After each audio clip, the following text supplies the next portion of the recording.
Hello दोस्तों, welcome to daily current affairs.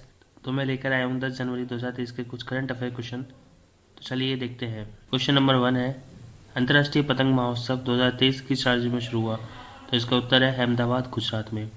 आइए जान लेते हैं अंतर्राष्ट्रीय पतंग महोत्सव के बारे में। तो राज्यपाल आचार्य देवव्रत ने साबरमती रिवर फ्रंट पर महोत्सव का उद्घाटन किया। इसका आयोजन गुजरात पर्यटन द्वारा एक पृथ्वी एक परिवार एक भविष्य की थीम के तहत किया जा रहा है। अंतर्राष्ट्रीय पतंग महोत्सव सूरत, बड़ोदरा, राजकोट, द्वारका, सोमनाथ, धोरडो और केवड़िया में भी आयोजित किया जाएगा। इस उत्सव में भारत और दुनिया भर के कई पतंगबाज भाग लेंगे। अंतर्राष्ट्रीय और राष्ट्रीय पतंग उड़ाने वालों द्वारा एक विशेष परेड, पतंग के इतिहास को प्रदर्शित करने वाला एक थीम पवेलियन और पतंग बनाने और उड़ाने पर कार्यशाला इस साल के पतंग उत्सव का मुख्य आकर्षण है। इस साल विभिन्न देशों के पतंग प्रेमी अधिक से अधिक पतंग उड़ाने वालों का गिनीज वर्ल्ड रिकॉर्ड बनाने का प्रयास करेंगे। पहला अंतर्राष्ट्रीय पतंग महोत्सव 1989 में अहमदाबाद में आयोजित किया गया था। भारत में पतंग लाने के लिए फाइयान और हैंगसांग को जिम्मेदार माना जाता है। तो इस बार की जो पतंग महोत्सव 2023 है, इसका थीम है एक पृथ्वी एक परिवार एक भविष्य की थीम के द्वारा बनाया जा रहा है। साबरमती के रिवर फ्रंट पर महोत्सव का उद्घाटन किया गया और सूरत, बड़ोदरा, राजकोट, द्वारका, सोमनाथ, धोरडो और केवड़िया में भी आयोजित किया गया है। और पहला अंतर्राष्ट्रीय पतंग महोत्सव 1989 में अहमदाबाद में बनाया गया था। अगला क्वेश्चन है क्वेश्चन नंबर 2, भारत के किस न्यायाधीश को हार्वर्ड लॉ स्कूल सेंटर द्वारा अवार्ड फॉर ग्लोबल लीडरशिप से सम्मानित किया जाएगा? तो इसका उत्तर है CJI DY चंद्रचूड़ को। आइए जान लेते हैं। भारत के मुख्य न्यायाधीश DY चंद्रचूड़ 11 जनवरी को एक ऑनलाइन कार्यक्रम में पुरस्कार ग्रहण करेंगे। कार्यक्रम के दौरान हार्वर्ड लॉ स्कूल के professor David Billings DY Chandrachud से बातचीत भी करेंगे। DY चंद्रचूड़ ने संयुक्त राज्य अमेरिका के हार्वर्ड लॉ स्कूल से LLM की डिग्री और जूरिडिकल साइंसेज SJD की में डॉक्टरेट की उपाधि प्राप्त की है।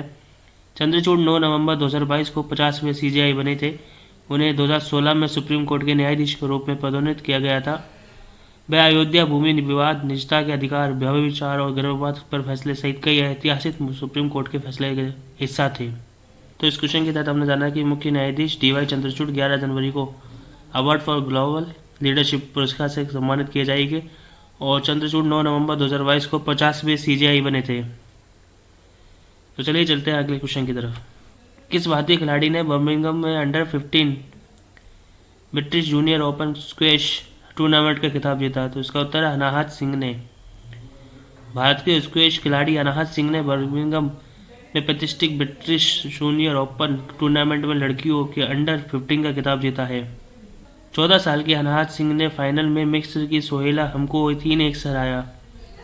ब्रिटिश जूनियर ओपन टूर्नामेंट हर साल जनवरी में यूके में आयोजित किया जाता है और इसमें दुनिया भर के सर्वश्रेष्ठ खिलाड़ी भाग लेते हैं। इस बार कोविड के कारण टूर्नामेंट 2 साल बाद 4 से 8 जनवरी तक आयोजित किया गया।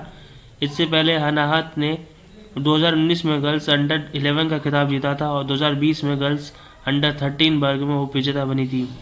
अनाहत अब एशियन जूनियर टीम चैंपियनशिप में भाग लेगी, जो फरवरी 2023 में चेन्नई में आयोजित की जाएगी।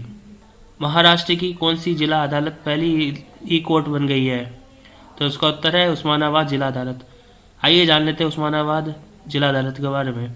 उस्मानाबाद जिला न्यायालय कामकाज की ई प्रणाली शुरू करने वाली महाराष्ट्र की पहली अदालत बन गई है। 8 जनवरी को प्रणाली का उद्घाटन अरुण पेडनेकर ने किया। इस प्रणाली के तहत फाइलिंग, भुगतान और अन्य अदालती सेवाओं को आदि सहित अदालत से संबंधित सभी कार्य मोबाइल ऐप या ऑनलाइन मोड के माध्यम से किए जा सकते हैं।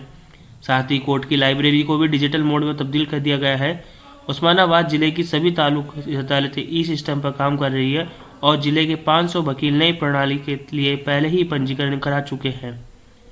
सर्वोच्च न्यायालय और उच्च न्यायालय के निर्देशों के अनुसार उस्मानाबाद कंप्यूटर सिस्टम पर चलने वाला पहला जिला न्यायालय है। उस्मानाबाद सहित जिले की सभी अदालतें पेपरलेस होगी। इसके लिए केंद्र सरकार ने ई कोर्ट के लिए पर्याप्त धनराशि उपलब्ध करवाई है। IDEX ने ऑटोनोमस वेपनाइज्ड रोबोट स्वास के लिए किस डिफेंस इंजीनियरिंग प्राइवेट लिमिटेड के साथ अपने 50वें स्प्रिंट अनुबंध पर हस्ताक्षर किए? तो इसका उत्तर है सागर डिफेंस इंजीनियरिंग प्राइवेट लिमिटेड के साथ। इस तकनीक का विकास भारतीय नौसेना द्वारा आज़ादी का अमृत महोत्सव के तहत शुरू की गई 75 चुनौतियों में से एक है। भारतीय नौसेना ने स्पिरिट पहल के तहत सागर डिफेंस इंजीनियरिंग प्राइवेट लिमिटेड के साथ एक समझौते पर हस्ताक्षर किए हैं। यह 50वां अनुबंध है जिसे स्प्रिंट के तहत हस्ताक्षरित किया गया है। सागर डिफेंस के पास रेंगने की क्षमताओं के साथ भारत की पहली हथियारबंद स्वायत्त मानव रहित नाव विकसित करने की विशेषज्ञता है। स्प्रिंट घरेलू कंपनियों द्वारा रक्षा प्रौद्योगिकियों के विकास को बढ़ावा देने की एक पहल है। जुलाई 2022 में नेवल इनोवेशन एवं स्वदेशीकरण संगठन सेमिनार स्वावलंबन के दौरान पीएम मोदी द्वारा स्प्रिंट चैलेंज लॉन्च किया गया था।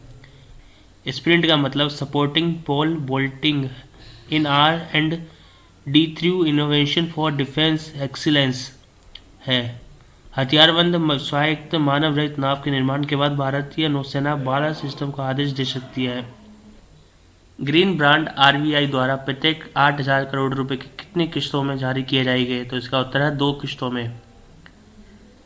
6 जनवरी को आरबीआई ने कहा कि 16,000 करोड़ रुपए की कुल राशि के लिए पहला सॉवरेन ग्रीन ब्रांड 2 किस्तों में जारी किया जाएगा। आय का उपयोग कार्बन उत्सर्जन को कम करने की मांग करने वाले सार्वजनिक क्षेत्र की परियोजनाओं के वित्त पोषण के लिए किया जाएगा।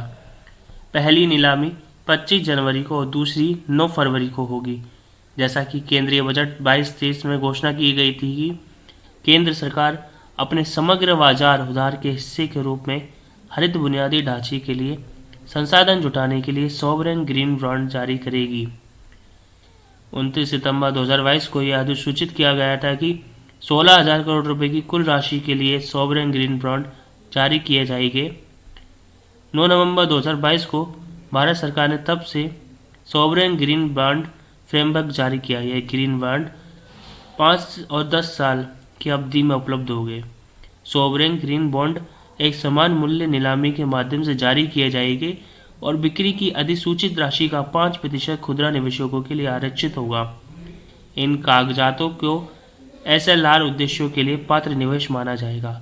रिजर्व बैंक के पुनर्खरीद लेन देन रिपो 2018 के लिए संशोधित दिशा निर्देशों में उल्लिखित नियमों और शर्तों के अनुसार सॉवरेन ग्रीन बॉन्ड पुनर्खरीद लेन देन के लिए पात्र होंगे। ये बॉन्ड द्वितीयक बाजार में व्यापार के लिए भी पात्र होंगे। ग्रीन बॉन्ड वित्तीय साधन है। वे पर्यावरणीय रूप से स्थायी और जलवायु उपयुक्त परियोजनाओं में निवेश के लिए आय उत्पन्न करते हैं।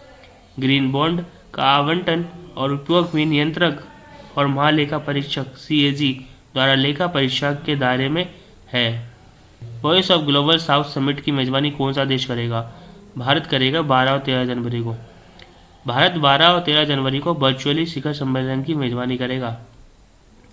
शिखर सम्मेलन का विषय unity of voice, unity of purpose, आवाज की एकता, उद्देश्य की एकता है। विदेश सचिव विनय मोहन कांता ने कहा, शिखर सम्मेलन में ग्लोबल साउथ के देशों को एक साथ लाने की परिकल्पना की गई है। यह कई मुद्दों पर एक साझा मंच पर उनके दृष्टिकोण और प्राथमिकताओं को साझा करने की भी परिकल्पना करता है। इस शिखर सम्मेलन में 120 से अधिक देशों को आमंत्रित किया जा रहा है। विदेश सचिव ने कहा कि शिखर सम्मेलन विकासशील देशों को प्रभावित करने वाली चिंताओं पर विचार विमर्श करने के लिए साझा मंच प्रदान करने का भारत का प्रयास है। ग्लोबल साउथ शब्द का प्रयोग अक्सर लैटिन अमेरिका, एशिया, अफ्रीका और ओशिनिया के क्षेत्रों के लिए किया जाता है। यूपी सरकार ने कितने दिवसीय यूपी ग्लोबल सिटी अभियान शुरू किया है? तो 100 दिवसीय। ग्लोबल इन्वेस्टर्स समिट और G20 समिट से पहले उत्तर प्रदेश ने राज्यव्यापी 100 दिवसीय यूपी ग्लोबल सिटी अभियान शुरू किया। अभियान का मुख्य उद्देश्य शहरी निकायों की जीवन शैली को वैश्विक मानकों के अनुरूप बदलना है। राज्य के शहरी विकास एवं ऊर्जा मंत्री अरविंद कुमार शर्मा ने सभी 762 नगरीय निकायों में अभियान की शुरुआत की। यह शहरी सुविधाओं, वायु गुणवत्ता में सुधार, बेहतर सफाई और सौंदर्यीकरण पर ध्यान केंद्रित करेगा। इसका उद्देश्य कचरे के उचित निपटान का भी है। लखनऊ में 10 से 12 फरवरी तक ग्लोबल इन्वेस्टर्स समिट का आयोजन होगा। राज्य सरकार G20 शिखर सम्मेलन के दौरान ब्रांड यूपी भी शुरू करेगी। G20 शिखर सम्मेलन के आगरा, वाराणसी, ग्रेटर नोएडा और लखनऊ में होने की संभावना है। 14 से 24 जनवरी तक यूपी सरकार द्वारा स्वच्छ विरासत अभियान का शुभारंभ किया जाएगा। इस अभियान के तहत सभी पर्यटक एवं ऐतिहासिक स्थलों, स्मारकों एवं धार्मिक स्थलों पर जन भागीदारी से सफाई का कार्य किया जाएगा। मार्च 2023 तक चलाए जा रहे स्वच्छ ढाबा अभियान में होटल, रेस्तरां, ढाबों आदि से निकलने वाले कचरे के उचित निस्तारण पर ध्यान दिया जाएगा। पेटीएम पेमेंट्स बैंक के एमडी और सीईओ किन्हें नियुक्त किया गया है? तो इसका उत्तर है सुरेंद्र चावला। भुगतान bank Paytm payments bank limited ने सुरेंद्र चावला को अपना प्रबंध निदेशक और मुख्य कार्यपालक अधिकारी नियुक्त किया है। कंपनी ने हाल ही में एक बयान के जरिए यह जानकारी दी। कंपनी ने बताया कि भारतीय रिजर्व बैंक से मंजूरी मिलने के बाद ये नियुक्ति की गई है। हालांकि आरबीआई ने पीपीबीएल पर नए ग्राहक जोड़ने पर लगाई पाबंदी को बरकरार रखा है। बयान के अनुसार पीपीबीएल ने अनुभवी बैंकर सुरेंद्र चावला को अपना नया प्रबंधक निदेशक और सीईओ नियुक्त किया है। केंद्रीय बैंक ने इस नियुक्ति को 3 साल की अवधि के लिए मंजूरी दी है। इससे पहले चावला आरबीएल बैंक में शाखा बैंकिंग के प्रमुख के पद पर कार्यरत थे। पीपीबीएल के चेयरमैन विजय शेखर शर्मा ने कंपनी में चावला का स्वागत किया। आइए सुरेंद्र चावला के करियर के बारे में जानते हैं। सुरेंद्र चावला को रिटेल बैंकिंग में 28 साल से ज़्यादा का एक्सपीरियंस है। उन्हें पेटीएम से पहले एचडीएफसी, आरबीएल, एवीएन और स्टैंडर्ड कैरेक्टर से जैसे बड़े बैंकों में अपनी सेवाएं दी है।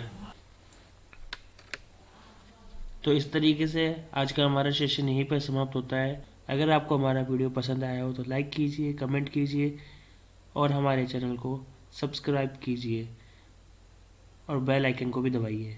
Thank you for watching.